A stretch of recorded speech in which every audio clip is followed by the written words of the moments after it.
오늘은 생각나게 하려 함이라 라는 제목으로 여러분과 함께 은혜를 나누려고 합니다. 나이가 들면 자꾸 이제 기억력이 감퇴가 되잖아요. 약속을 했다가도 깜빡 잊어버리기도 하고, 또 어디 물건을 어디다 두었는데 도무지 어디다 뒀는지 생각이 안 날 때가 있습니다. 요즘에는 50대에도 치매가 온다 그래요. 그 정도로 지금 현대인들이 스트레스를 많이 받는다 그러죠. 이번에 제가 일본의 처가에 가서 깜짝 놀랐던 게요. TV를 보다 보니까 TV에서 어떤 상품을 선전을 하는데, 그게 뭐냐 하면 노인들을 위한 학습 교재 같은 거를 이제 선전을 하는 거예요. 여러분, 아이들이 갖고 노는 장난감 중에 레고라고 아시잖아요.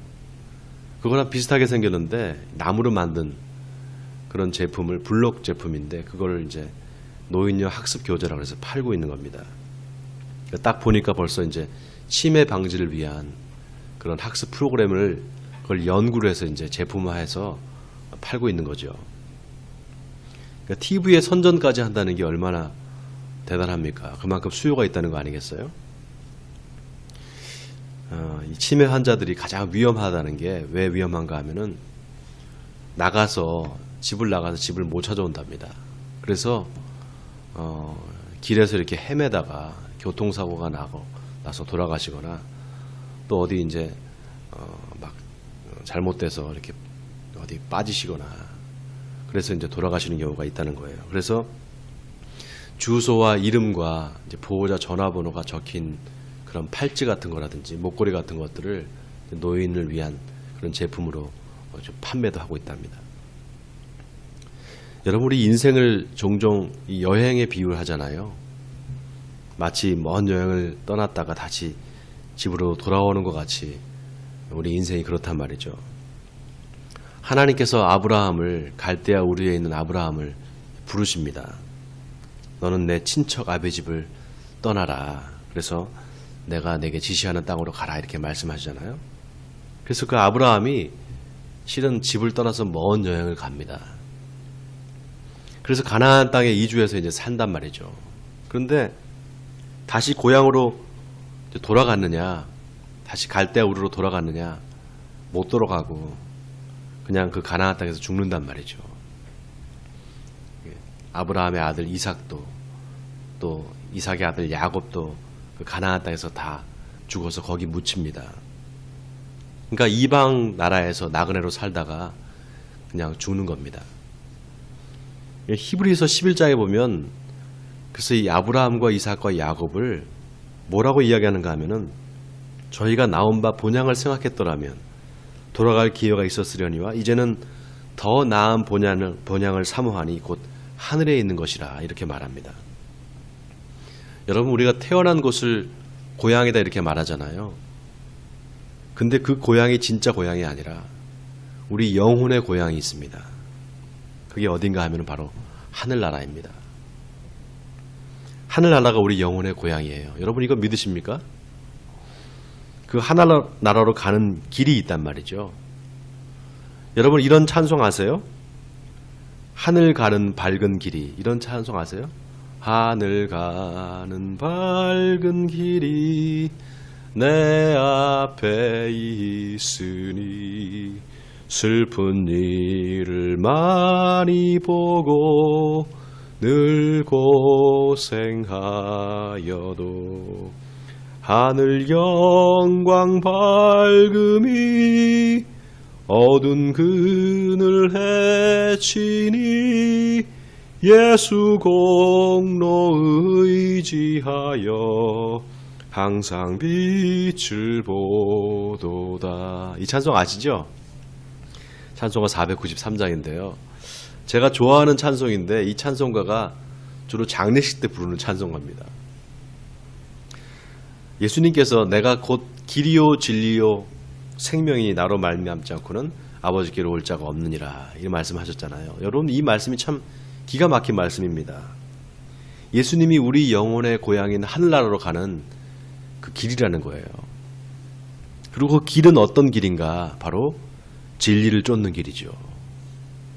그 진리를 쫓아가다 보면 생명에 이르게 된다. 이런 뜻입니다. 여러분, 우리가 없어지지 않고 변하지 않는 것을 뭐라고 얘기합니까? 저건 진리다 이렇게 말하잖아요. 진리는 없어지지 않고 변하지 않습니다. 영원한 것이죠. 그런데 많은 사람들이 그 없어지고 사라질 것들에 집착하면서 인생을 다 허비하고 맙니다. 그리고 마지막 순간에 와서야 후회를 하게 돼요. 내가 왜 그렇게 허탄한 것, 그렇게 없어질 것, 부질없는 것에 시간을 허비하고 그렇게 살았나 후회를 한단 말이죠. 예수님이 하신 말씀 중에 제가 제일 좋아하는 성경 구절 한 구절이 있습니다. 그게 뭔가 하면은 너희가 진리를 알지니 진리가 너희를 자유케 하리라. 제가 이 성경 구절을 참 좋아합니다. 요한복음 8장 32절의 말씀인데요. 이 말은 진리를 알면은 그 진리가 우리를 자유롭게 해준다 이런 뜻이잖아요.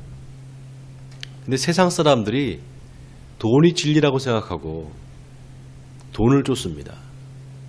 왜냐하면은 돈이 있으면 뭐든지 내가 하고 싶은 대로 다 할 수 있다. 그러니까 자유롭게 될 것이다. 이렇게 생각한단 말이죠. 그래서 이 사람들이 열심히 돈을 법니다. 그런데 평생 돈 버느라 쫓아다니다 보니까 인생이 다 지나가 버립니다. 그리고 나중에 뒤를 돌아보니까 평생 돈의 노예로 살았다라는 걸 그때 가서 깨닫게 됩니다. 여러분, 예수님이 너희는 무엇을 먹을까 무엇을 입을까 걱정하고 근심하지 말라 그랬잖아요. 그런데 이 말씀이 그냥 하신 말씀이 아닙니다. 우리 인생이 말이죠. 다 이렇게 뭘 먹을까 뭘 입을까 이거 근심하다가 시간이 다 간다는 겁니다. 그거를 근심하고 그걸 걱정할 시간에 예수님께서 뭐라고 말씀하셨습니까? 너희는 그의 나라와 그의 의를 구하라. 그리하면 이 모든 것을 너에게 더하시리라 이렇게 말씀하셨죠. 그런 거 근심하지 말라는 것입니다. 그거 근심하는 시간에 하나님을 생각하고 하나님의 그 말씀하신 진리를 생각하면서 진리를 쫓아 살아라는 것이죠. 여러분, 우리가 나이가 들수록 꼭 붙잡아야 될 게 있습니다. 그게 뭔가 하면은 바로 예수 그리스도입니다. 여러분, 이거 믿으십니까? 예수 그리스도를 붙잡아야 돼요. 예수 그리스도를 믿는 신앙, 이거를 꼭 붙잡아야 됩니다. 왜냐하면은 바로 거기에 우리 생명이 걸려있기 때문입니다. 내가 길이요 진리요 생명이니 나를 말미암지 않고는 아버지께로 올 자가 없느니라. 예수님이 길이요 진리요 생명인 줄 믿으시기 바랍니다. 자, 오늘 베드로가 길이요 진리요 생명 되시는 그 예수님을 오늘 이야기하고 있습니다. 자, 우리 다 같이 본문 12절을 우리 같이 한번 소리내서 읽어보겠습니다. 시작. 그러므로 너희가 이것을 알고 이미 있는 진리에 서 있으나 내가 항상 너희에게 생각나게 하려 하노라. 여러분, 지난주에 이 베드로가 너희가 예수를 알아야 된다. 예수를 알아라 이렇게 이야기를 했잖아요. 그 예수를 알아라라고 했을 때 그 안다는 게 뭐라고 얘기했습니까? 그냥 지식으로 아는 것이 아니라 내 삶에서 실제적으로 체험적으로 알아야 된다 이 말이었잖아요. 자, 그래서 예수를 믿는 믿음이 내 삶을 변화시키는가 변화시키지 못하는가 그게 중요하다고 말씀드렸습니다. 만약에 그 예수를 아는 지식, 그 알미 나를 변화시키지 못한다면 내가 온전히 예수를 아는 게 아니다 이렇게 말씀드렸죠. 여러분 기억나십니까? 자, 그런데 그 진리이신 예수님을 알고 진리에 서 있으나 내가 항상 너에게 생각나게 하려 한다 이렇게 말합니다. 오늘 베드로가 왜 생각나게 하려 하는가?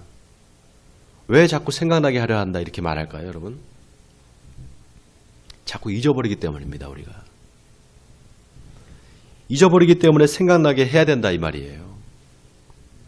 그렇게 생각나게 하기 위해서 내가 이 글을 쓴다 이 말입니다. 여러분, 한 가지 놀라운 게 뭔지 아세요? 이 진리라는 말 있잖아요. 진리라는 말이 그리스어로 뭐라고 하는가 하면 알레테이아 이렇게 말합니다. 알레테이아 이렇게 말을 해요. 그런데 이게 무슨 뜻인가 하면은 이게 망각을 걷어버리라 이런 뜻이 있어요. 이 알레세이아라는 말이 실은 이 그리스 신화에서 여기 유래된 말입니다. 그리스 신화에 보면은 레떼라고 하는 여신이 있어요. 여신. 레떼라는 여신이 있는데 그 여신이 인간 그 남자를 엘리시온이라는 남자를 사랑합니다. 그래서 그 인간 남자 엘리시온을 자꾸 만나러 와요. 하늘에서 이제 오는 거죠. 근데 레떼 오빠들, 그러니까 같은 신들이죠. 그 오빠들이 그걸 질투를 해요. 그래서 이 엘리시온을 유인을 해서 망각의 강을 건너게 합니다. 망각의 강을. 그 망각의 강의 이름이 바로 또 레떼의 강이에요. 그러니까 그걸 모르는 엘리시온이 그 이제 레떼와 사랑을 나눈 다음에 그 망각의 강을 건너버립니다. 그러니까 이 엘리시온이 나중에 레떼를 몰라봐요. 누군지. 자기 연인인데도 불구하고, 사랑하는 연인인데도 불구하고. 거기서 유래된 말이 레떼, 알레테이아라는 말이에요. 그러니까 알이라는 말이 걷어버리다 이런 뜻이고요. 레테이아는 레떼의 강을 이야기합니다. 그러니까 망각의 강을 걷어버려라 이런 뜻을 갖고 있어요. 여러분 재밌죠? 이 진리라는 게 잊었던 과거의 기억을 되살려라 이런 뜻을 갖고 있단 말이죠. 놀라운 사실이 성경에 보면은 하나님이 갈대아 오래 살던 그 아브라함을 부르시잖아요. 근데 그 아브라함이 가나안 땅으로 올 때 강을 건너옵니다. 어떤 강을 건너오는가 하면은 유프라테스 강을 건너와요. 또 이스라엘 민족도 여러분 마찬가지죠. 애굽에서 종살이하던 이스라엘 민족이 가나안 땅으로 올 때 어디를 건너옵니까? 홍해를 건너오잖아요. 그리고 그 1세대들은 다 광야에서 죽죠. 그 다음에 2세대들은 어떻게 됩니까? 요단강을 또 건너와서 가나안 땅에 들어온단 말이죠. 그러니까 다 물을 건너서 와요.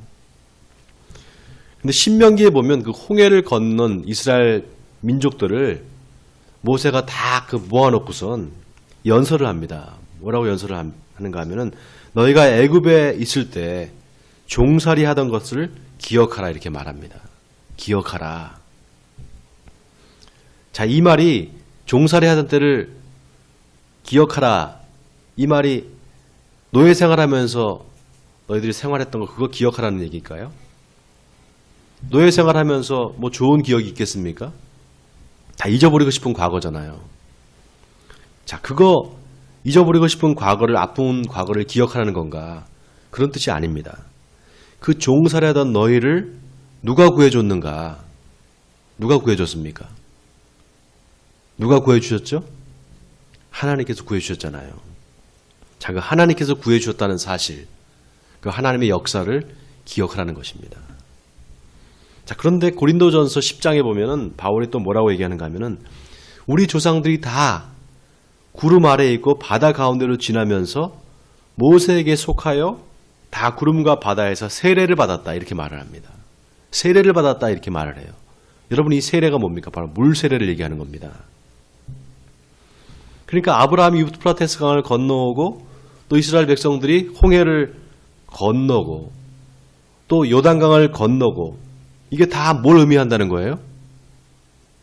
물 세례를 의미한다는 거예요. 여러분 물 세례가 뭘 의미합니까? 죽음을 의미한단 말이죠. 죽음을. 나의 옛사람, 죄 가운데 살던 나의 옛 자아가 죽었다라는 것입니다. 그리고 예수를 믿음으로 말미암아 이제 새 사람이 되었다. 이게 바로 물 세례의 의미란 말이죠. 자, 그런 의미에서 오늘 본문의 베드로가 내가 항상 너희에게 생각나게 하려 하노라. 이 말이 아주 의미심장한 말입니다. 너희가 예수를 알고 진리를 안다고 하지만 그 진리이신 예수님을 일상생활 속에서 과연 생각하고 사느냐 이 말입니다. 생각하고 사느냐 아니라는 거죠. 자꾸 잊어버린다는 거예요 우리가. 그러니까 생각해야 된다는 겁니다. 또 하나 그렇게 일상 속에서 예수님이 생각이 나고 예수님의 말씀이 생각이 나야만 그게 진짜 진리라는 거예요. 그게 진짜 진리 가운데 서 있는 거다 그 말입니다. 여러분 이거 아멘입니까? 자, 그 다음 13절에서 15절까지 우리 같이 한번 또 한 목소리 읽어보겠습니다. 13절에서 15절까지입니다. 시작. 내가 이 장막에 있을 동안에 너희를 일깨워 생각나게 함이 옳은 줄로 여기노니 이는 우리 주 예수 그리스도께서 내게 지시하신 것 같이 나도 나의 장막을 벗어날 것이 임박한 줄을 알미라. 내가 힘써 너희로 하여금 내가 떠난 후에라도 어느 때나 이런 것을 생각나게 하려 하노라. 여러분, 이 베드로 후서가요, 베드로가 순교하기 바로 직전에 쓴 그런 편지입니다. 마치 유언과도 같은 편지죠. 예수님이 베드로한테 뭐라고 말씀하시는가 하면은 네가 젊어서는 띠를 띠고 네 마음대로 다녔지만 늙어서는 네 팔을 벌릴 것이다. 그래서 남이 너를 띠띠우고 원치 않는 곳으로 데려가리라 이렇게 말씀하셨단 말이죠. 근데 성경에 보면 예수님이 베드로가 어떻게 죽을지를 말씀하신 거다 이렇게 나와 있어요. 실제로 베드로는 로마에서 십자가에 거꾸로 매달려서 팔을 벌리고 정말 거꾸로 매달려서 순교를 하지요. 그래서 이제 오늘 본문에 보면은 베드로가 나의 장막을 벗어날 날이 임박한 줄을 아노라 14절에 그렇게 말을 합니다. 또 15절에 내가 떠난 후에도 어느 때나 이런 것을 생각나게 하노라. 내가 떠난다 이런 말을 하죠. 마치 자기 죽음을 예견한 듯이 그렇게 말을 합니다. 여러분, 예수님이 십자가에 돌아가시기 전에 제자들에게 하신 마지막 말씀이 뭔지 아세요? 제자들에게 부탁하신 마지막 말씀. 그 마지막 말씀이 뭔가 하면 서로 사랑하라입니다. 내가 너희를 사랑한 것 같이 너희도 서로 사랑하라. 이게 예수님이 하신 마지막 말씀이에요. 그런데 그 예수님의 제자인 베드로는 뭐라고 지금 얘기를 하는가? 마지막 순간에 내가 생각나게 하려 함이라 이렇게 말합니다. 뭘 생각나게 하려는가? 예수님을 생각나게 하라 이 말입니다. 예수님을 생각나게 하려 한다.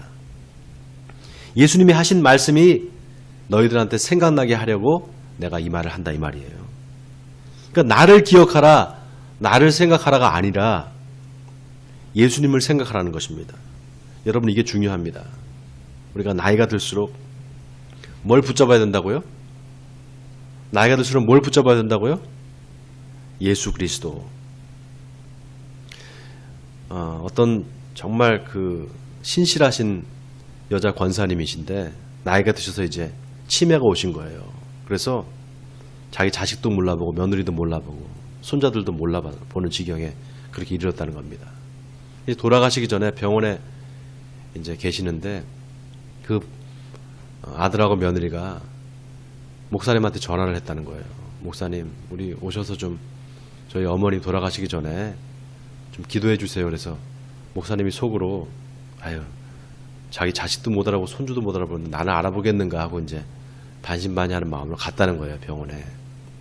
근데 돌아가시기 바로 직전인데 정신이 돌아오셔서 목사님을 알아보더래요.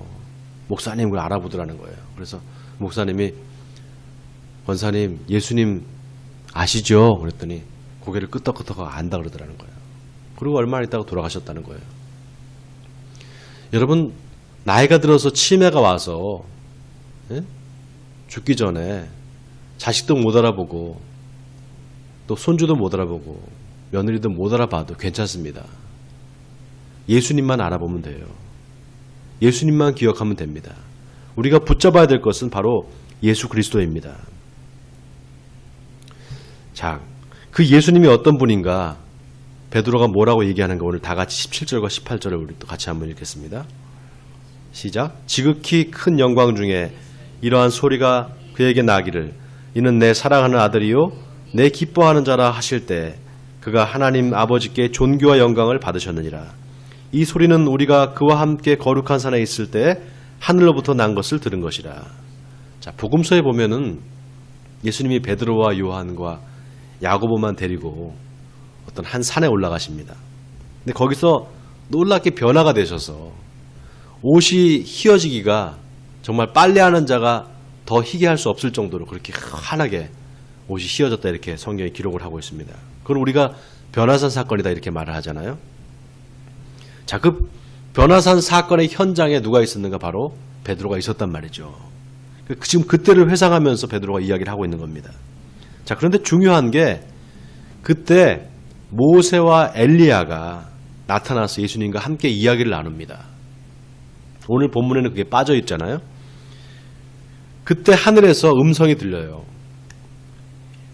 이는 내 사랑하는 아들이니 너희는 그의 말을 들으라. 이런 음성이 들립니다.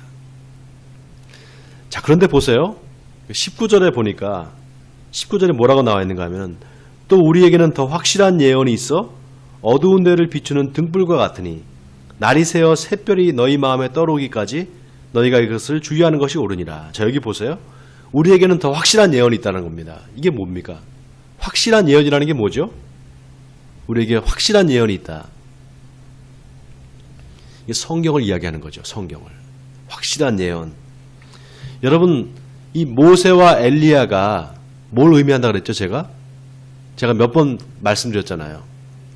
모세는 율법을 상징하고 엘리야는 뭘 상징해요? 선지자. 그죠? 그래서 모세와 엘리야 그러면은 율법과 선지서를 이야기하는 거예요.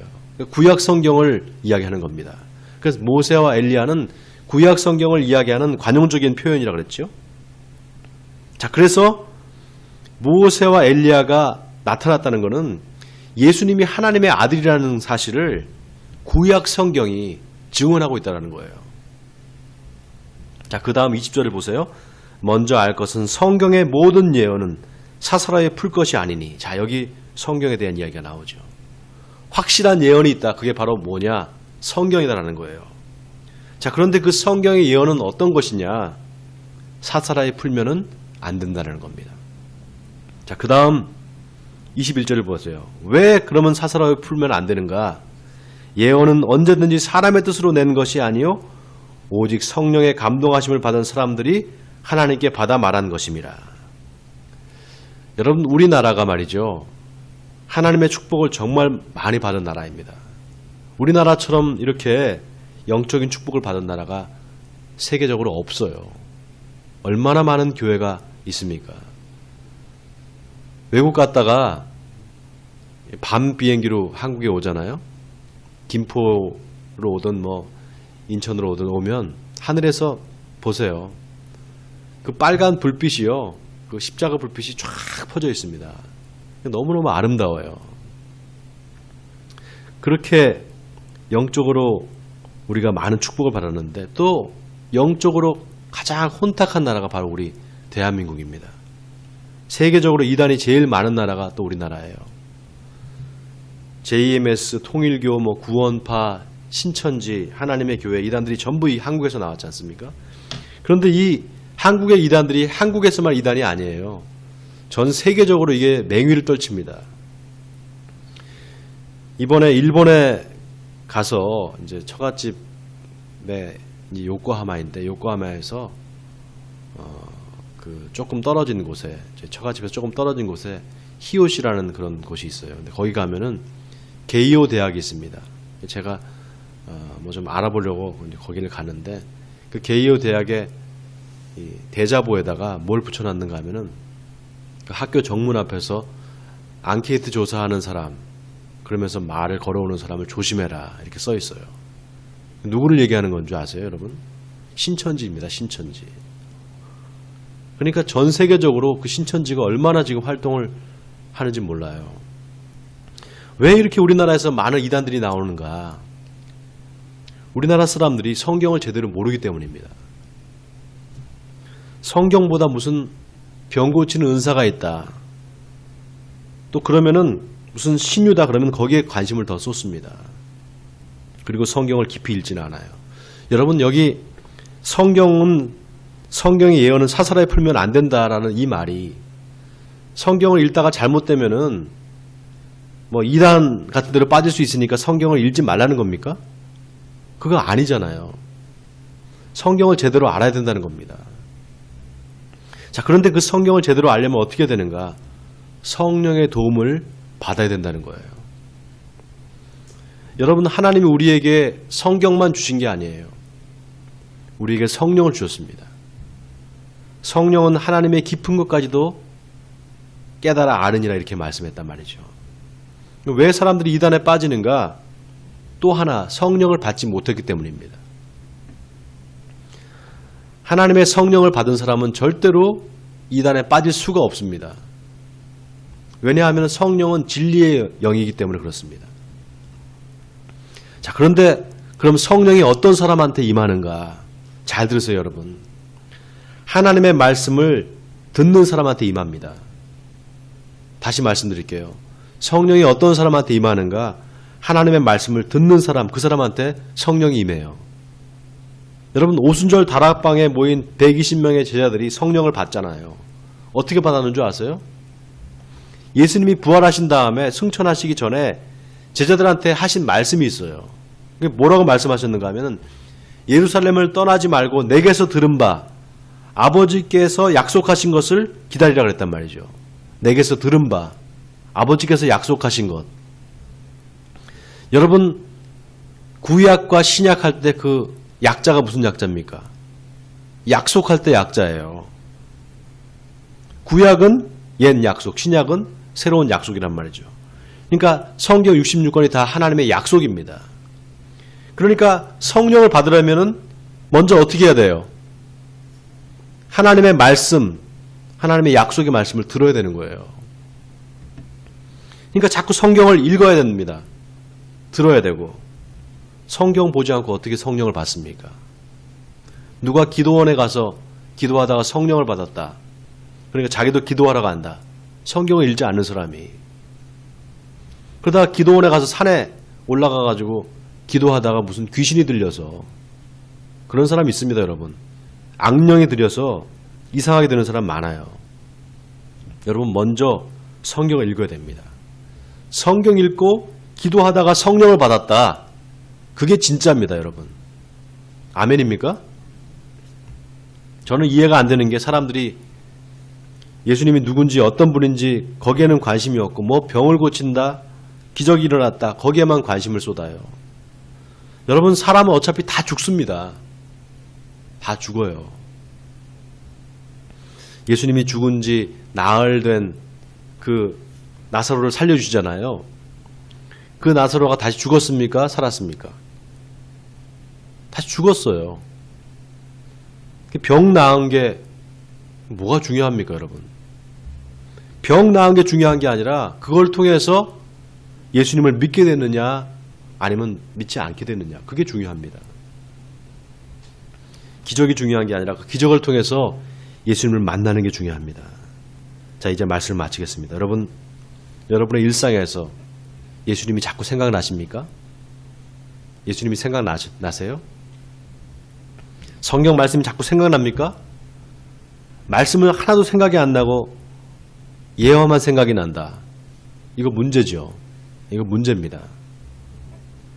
제 설교를 듣고 일주일 동안 살면서 계속해서 여러분의 성경 말씀이, 오늘 이 베드로 후서의 말씀이 생각나야 돼요. 또 예수님이 생각이 나야 됩니다. 매 순간 순간마다. 그래서 예수님이라면은 이때 어떻게 했을까? 이 상황에서 어떻게 하셨을까? 그게 생각이 나야 됩니다. 또 성경 말씀이 자꾸 떠올라야 돼요. 베드로가 지금 우리에게 그 이야기를 하고 있는 겁니다. 너희가 일상생활을 하면서 예수님이 생각나고 예수님이 하신 말씀이 자꾸 떠올라야 된다. 그래서 너의 삶에 영향을 미쳐야 된다. 그래야 그게 진짜 예수를 믿는 거다. 지금 그 이야기를 하고 있는 겁니다. 사랑하는 성도 여러분, 원하기는 여러분의 일상에서 예수님이 생각나기를 바랍니다.